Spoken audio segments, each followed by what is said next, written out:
La subconscience et la surconscience, c'est une notion que j'ai déjà développée et sur laquelle je voudrais revenir en ce samedi 5 décembre 2020.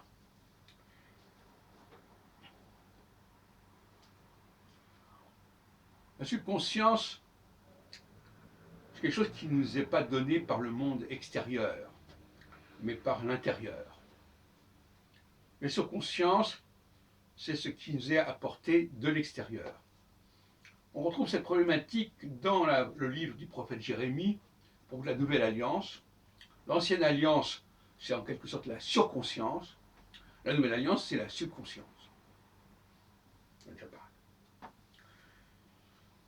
Mais on peut se leurrer à ce sujet.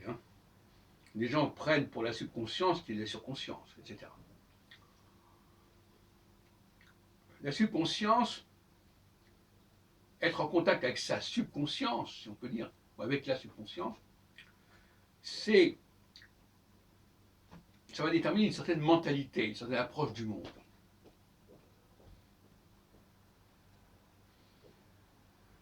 Et ça peut ne pas plaire à tout le monde, mais alors il y a deux théories là-dessus. Soit la subconscience est ses propres leaders, qui a conscience qu'il n'est pas comme tout le monde, qu'il n'est pas asservi, qu'il n'est pas esclave, pour reprendre la formulation hegelienne, qui a une pensée libre. Libre, ça ne veut pas dire libre de prendre, de faire tel et tel choix. Libre, c'est de penser autrement, de penser de façon nouvelle. C'est pas celui qui dit « Ah, mais moi je préfère ceci ou cela ». Non, ça, c'est pas la liberté. Enfin, c'est une forme de liberté subalterne. Prendre conscience de sa capacité de liberté de penser, encore une fois, pas dans le sens classique du terme, une pensée vraiment libre, une pensée qui va élaborer quelque chose de nouveau, qui n'est pas une répétition ou une imitation. C'est pas évident. Et donc, qu'est-ce qu'on peut faire contre ça? Alors les gens vont dire, ah oui, mais il y a une surconscience qui va permettre de corriger la subconscience. Alors moi j'aime bien le mot corriger, j'aime bien corriger les erreurs, mais corriger des structures fondamentales, non. Non. Et c'est là aussi qu'il y a une ambiguïté dans le langage, dans le vocabulaire. Voyez-vous. Il y a toujours des ambiguïtés, il y a toujours des pièges, des traquenards à tous les niveaux, des choses trappes. Corriger, ça n'est pas dire corriger des inégalités. Non. Corriger, ça veut dire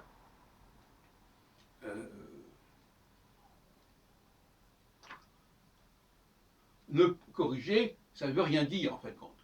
Je n'ai pas à corriger l'état des choses, l'ordre des choses, comme diraient les stoïciens. Je n'ai pas à corriger l'ordre du monde. Certains disent, emploient le mot corriger dans le sens là, je ne veux pas l'ordre du monde existant, j'en veux un autre. Ça, c'est le point de vue de la gauche, en quelque sorte. Pour la droite, corriger, ça veut dire corriger les erreurs, corriger les corruptions, corriger les dégradations. Et le problème du miracle n'est pas non plus le même. Jésus, par exemple, il ne fait que corriger les maladies. En revanche, Moïse, lui, il corrige l'ordre du monde. Je n'ai pas de sympathie pour Moïse. Peut-être plus pour Jésus, de ce point de vue-là. Parce que corriger l'ordre du monde, c'est remettre en question l'œuvre de Dieu. Corriger les dégradations, c'est restaurer l'ordre de Dieu, quelle que soit l'idée qu'on se fasse de ce Dieu. Bon. Donc, encore une fois, le mot correction n'a pas le même sens. Comme le mot liberté tout à l'heure n'a pas le même sens.